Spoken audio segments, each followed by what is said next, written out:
Week 7 is all wrapped up, and I went a pretty good 11-4 on my predictions. Felt nice to bounce back after struggling for a few weeks. Now heading into Week 8, the Lions, Cardinals, Rams, Seahawks, Raiders, and Jaguars are all on a bye week, and we're going to be starting off with the Vikings at the Chargers on Thursday Night Football. The Chargers got decimated by the Colts, while the Vikings narrowly lost to the Eagles. However, I'm still not quite sure what to make of the Vikings, and the Chargers really have no excuse to not be a good team. So I think the Chargers bounce back and win 26-20. Next up is the Dolphins at the Falcons, and after a nice upset win against the Bills, the Falcons completely fell flat against San Francisco. However, the Dolphins just got their shit pushed in by the Browns, so I'm done pulling punches, they just suck. I say the Falcons take this one 28-17. Now for the Bears at the Ravens. And the Bears are riding a nice win streak, while the Ravens are getting a little bit healthier after their bye week, but there's still a lot of question marks with them, the biggest of which being Lamar Jackson, of course. From what I've seen, it sounds like Lamar is still going to be out for this game, so in that case, I'm going to take the Bears to win this one 24-17. However, if Lamar does play, I'm actually going to take the Ravens to win this one 27-23. Next up is the Jets at the Bengals, and I correctly predicted the Bengals to upset the Steelers last week, but the Jets were my other upset pick. I was betting on them to beat the Panthers, and what did they do? Well, they somehow put up less points than they did in a game where they had negative net passing yards. That's a real sentence that I just said about an NFL football team. I think the Jets' misery continues with a 20-13 win for the Bengals. Now for the Bills at the Panthers. And the Bills took 2 ugly losses before their bye week, but a rested Bills team playing a Panthers squad that just barely squeaked past the now 0-7 Jets seems like a pretty easy pick to me. Buffalo should take this one 28-20. Next up is the 49ers at the Texans, and I thought about taking the Texans for an upset here because I thought it was impressive how long they hung around against the Seahawks, and then I thought about the fact that they got 4 takeaways in that game and still lost pretty convincingly. I think an injured 49ers team should still be able to handle the Texans 20-17.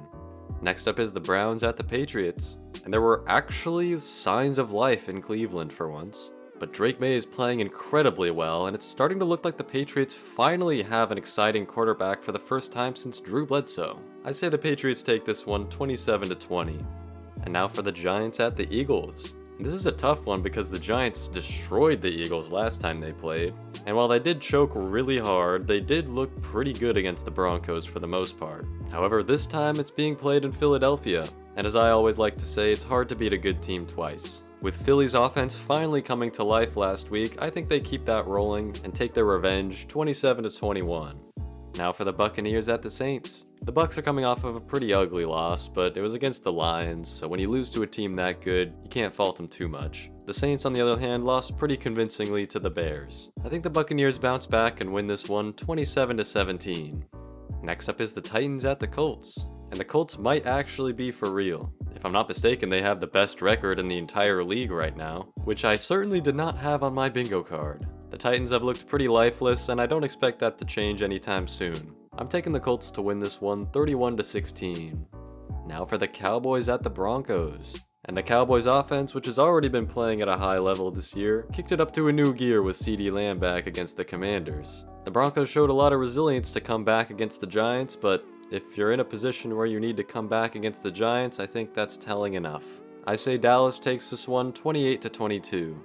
And on Sunday Night Football, we have a Super Bowl 45 rematch, the Packers at the Steelers. And one of the main things I've learned over the years of observing NFL football is that the number one rule is that the Steelers must never stray far from 500. They've won a few too many games, so they have to come back down to earth. The Packers' win over the Cardinals was a little closer than you'd like, but I still think they're the better team, and I expect them to win this one 24-20.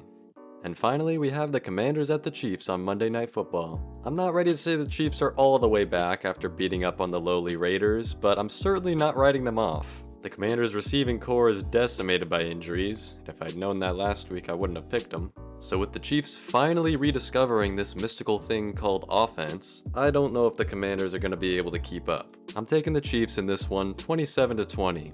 And there's all my picks. I hope you enjoyed, and if you did, remember to like and subscribe. Thanks for watching, and I'll see you in the next one.